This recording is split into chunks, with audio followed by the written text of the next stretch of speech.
गुस्से में नाश्ता छोड़कर टेबल से उठ खड़ा होता है। अरे, ये कैसा बिहेवियर है अंकुर? एक टुकड़ा ही तो है। एक हो या आधा, मुझे भूख लगी है तो ये सिर्फ मेरा ही है। उसे भी किसी के साथ शेयर करने बैठा तो भूखा नहीं रह जाऊंगा। अरे बाबा ठीक है, अब इस पर भी लड़ाई। दूसरा बना देती हूँ, पर प्लीज ऐसे खाना बीच में छोड़कर मत जाओ, इससे अन्न का अपमान होता है। ओ प्लीज भाभी, ऐसी कोई चीज होती ही नहीं है। आपके पास पैसे हैं, खरीदो और खाओ। अगर नहीं खाया जाए तो फेंक दो। अरे दुनिया में सब यही करते हैं। अंकुर बैग उठाकर ऑफिस के लिए चला जाता है, जिसके पीछे उसका बड़ा भाई मायूस सा घर में खड़ा रह जाता है।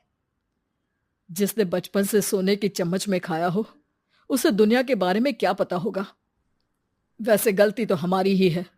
अगर कभी बचपन में ही सही गलत का फर्क सिखाया होता तो आज ये हाल नहीं होते। आप फिक्र क्यों करते हैं जी? भगवान है, वो जो भी करता है सबकी भलाई के लिए ही करता है। और जब वो चाहेंगे तो अपनी तरह से अंकुर भैया को भी सब कुछ सिखा देंगे। पत्नी की बात पर विश्वास कर अंकुश भी ऑफिस चला जाता है। सुबह से दोपहर होती है और अंकुर लंच करने ऑफिस के पास वाले रेस्टोरेंट में पहुंचता है, जहां वो एक साथ बहुत सारा खाना ऑर्डर कर देता है। सर, क्या कोई आपको ज्वाइन करने वाला है? नहीं तो क्यों? अब कुछ नहीं सर, ऐसे ही। वेटर चला जाता है और कुछ देर में अंकुर का ऑर्डर लेकर वापस आता है, जिस पर अंकुर सब डिशेस में से थोड़ा थोड़ा खाकर बाकी ऐसे ही छोड़कर बिल देकर चला जाता है। वाह भगवान तेरी माया, कहीं कोई एक एक टुकड़े के लिए तरसता रहता है और ये 5 लोगों का खाना ऑर्डर करके एक का भी पूरा नहीं खाते। पैसे वालों की माया। वेटर टेबल साफ कर बचा हुआ सारा खाना लेकर रेस्टोरेंट के पीछे घूम रहे बच्चों के पास पहुंच जाता है, जिसे देख बच्चों के चेहरे खिल उठते हैं। वाह, आज इतना सारा खाना आया। थैंक यू भैया, भगवान आपको खाने की फैक्ट्री बना दे। अगर ये फैक्ट्री मेरी होती तो तुम लोगों को कभी किसी का झूठा बचा हुआ खाना नहीं खाना पड़ता। चलो तुम लोग खाओ, पर ध्यान रखो किसी को पता ना चले, नहीं तो मेरी नौकरी चली जाएगी। इसी के साथ दिन बीतता है और रात को दोनों भाई एक साथ घर पहुंचते हैं। कुछ देर में सब डिनर करने बैठते हैं, जहां अंकुश अंकुर को समझाने की कोशिश करता है। अंकुर, अगर हमें लाइफ में सब कुछ मिला है, इसका ये मतलब नहीं कि तुम उसका गलत फायदा उठाओ, बल्कि तुम्हें उसकी मदद से दूसरों को भी मदद करनी चाहिए। भैया जिनके पास नहीं है उनकी वजह मैं तो नहीं ना। और ऐसे बहुत लोग हैं जिनके पास सब कुछ है, इसलिए अगर मैं एक इंसान कुछ नहीं करूंगा तो कोई फर्क नहीं पड़ने वाला।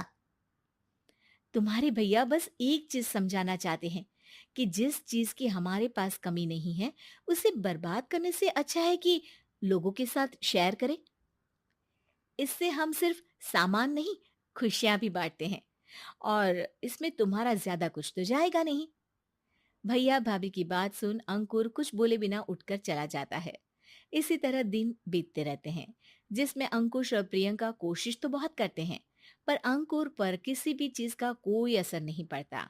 एक दोपहर अंकुर सैंडविच खाते हुए सड़क के किनारे चल रहा होता है। तभी उसकी नजर आइसक्रीम वाले पर पड़ती है और वो सैंडविच सड़क किनारे फेंक आइसक्रीम खरीदने पहुंच जाता है। अब इसे कहते हैं जिंदगी का सुख। जैसे ही अंकुर आइसक्रीम लेकर पीछे मुड़ता है तो एक आदमी को सड़क से वही सैंडविच उठाते हुए देखता है।